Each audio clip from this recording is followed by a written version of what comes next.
Good morning students. मैं Rampal Prajapat from electrical department in SDIT Dausa. Dear students, आज की इस लेक्चर में हम स्टडी करेंगे basic of circuit analysis. Now first of all we will study some definitions. First is electric current. What is electric current? The flow of charge through a conductor per unit time is called electric current. Simply, it is nothing but is the rate of flow of charge is called current. That is I is equal to Q upon T and unit is ampere. Second is potential. What is potential? The amount of work done to bring a unit positive charge from infinity to a point is called potential of that point, and unit is volt, symbol is V. What is potential? Potential is work done to bring a charge from infinity to a point in the electric field of other charge.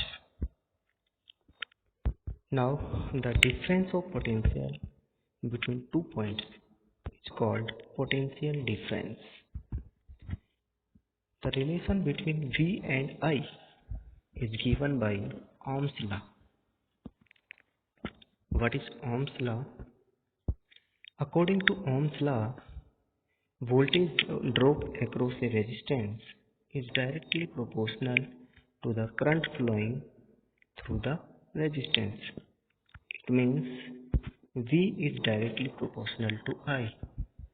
So V is equal to IR, where R is called resistance of the conductor and unit of R is ohm. Now network elements. There are some network elements of different types. First is circuit element. Circuit element are energy sources, resistance, inductor and capacitor, etc. Second is active element. Active element in the circuit are those elements which deliver energy to the circuit, such as voltage source, current source, etc. are called active element. Third is passive element. Passive element in the circuit are those elements which store energy or dissipate energy, such as inductor and capacitor store energy and diode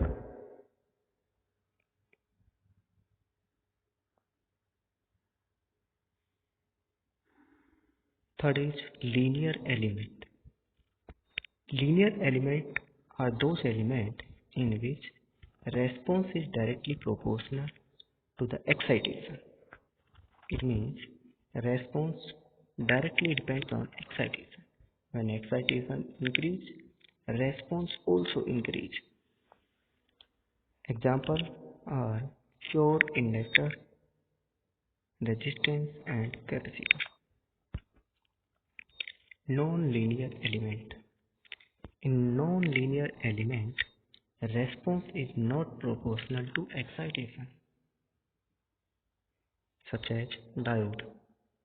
It means when excitation is increased, response does not increase in the same proportion.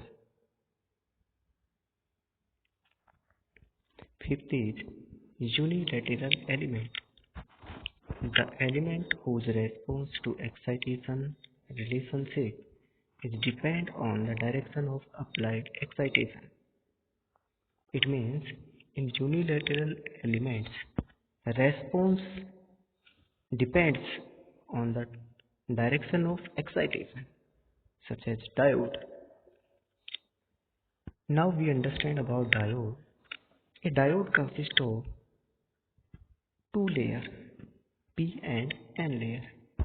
When P is connected to the positive of the source and N is connected to the negative of the source, then diode conducts.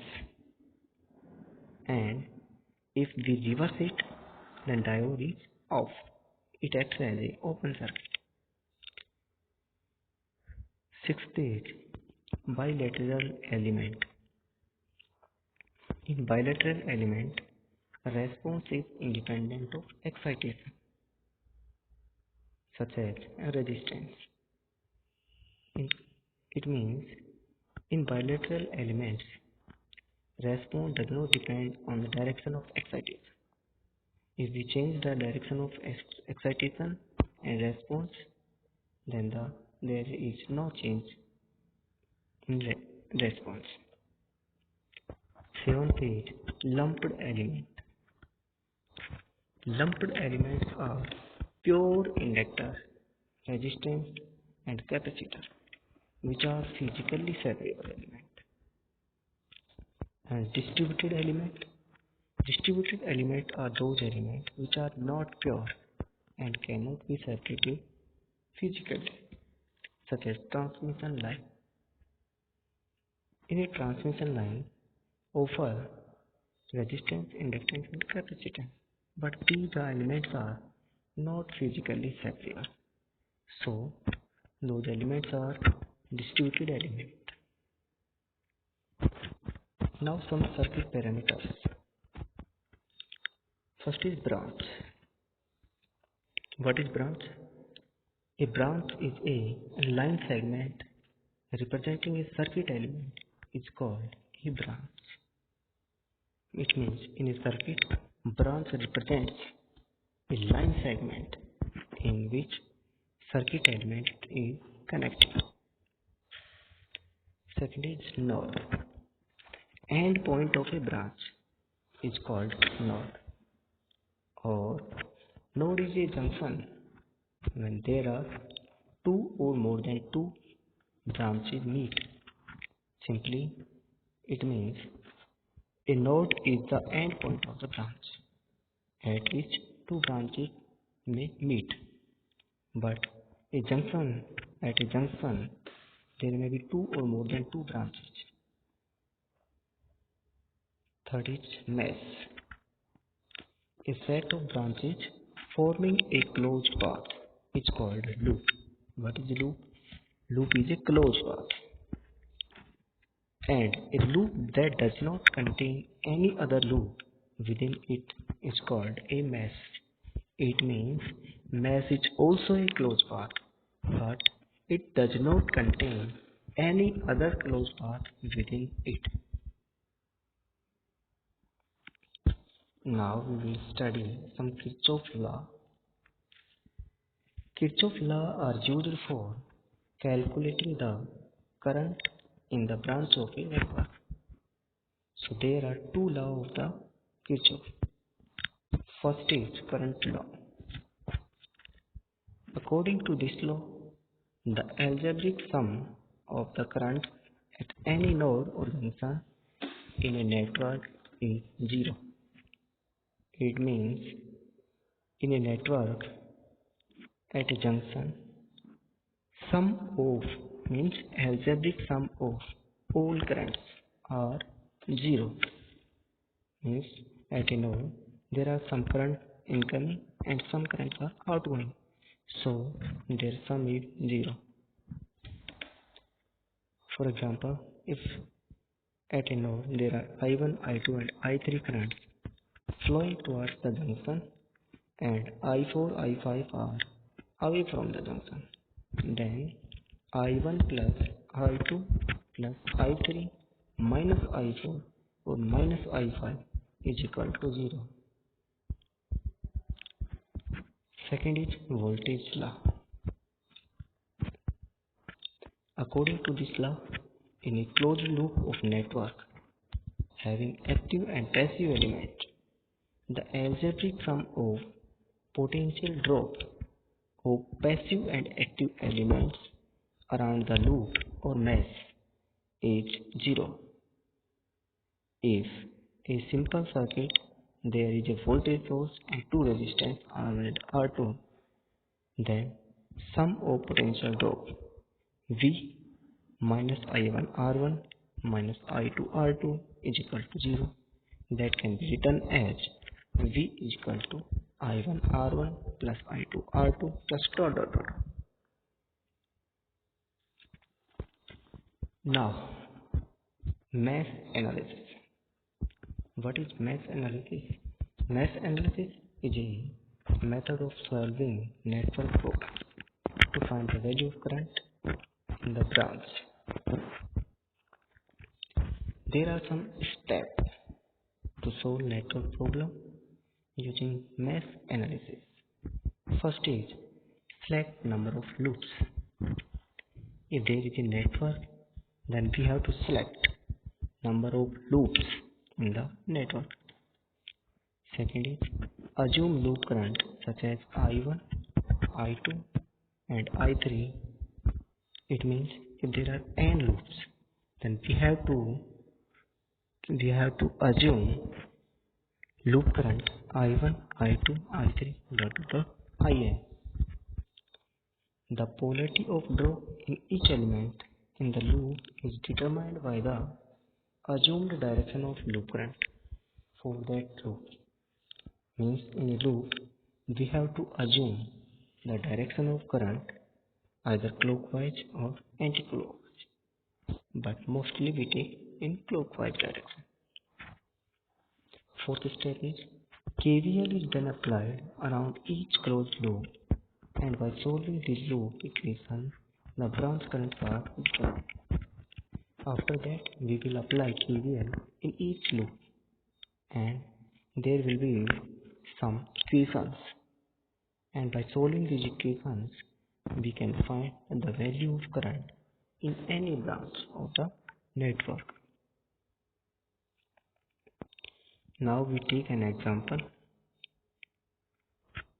Find the value of current I1 and I2 using mesh analysis. First of all, we will select number of loops. There are two loops, loop 1 and loop 2. In loop 1, assume current is I1. In loop 2, current is I2. In both loops, direction of current is assumed in clockwise direction. Now we will apply KVL in each loop. First we apply KVL in loop 1. Now applying KVL in loop 1, there is a voltage source of 2 volt and 3 resistance 2, 1 and 2 ohm, and current flowing in the loop is I1. So 2 is equal to 2I1 plus 1I1 plus 2I1 minus I2, because in a 2 ohm resistance there are two currents I1 and I2. I1 and I2 are in opposite, so we write I1 minus I2. Simplifying the equation, 2 is equal to 5I1 minus 2I2.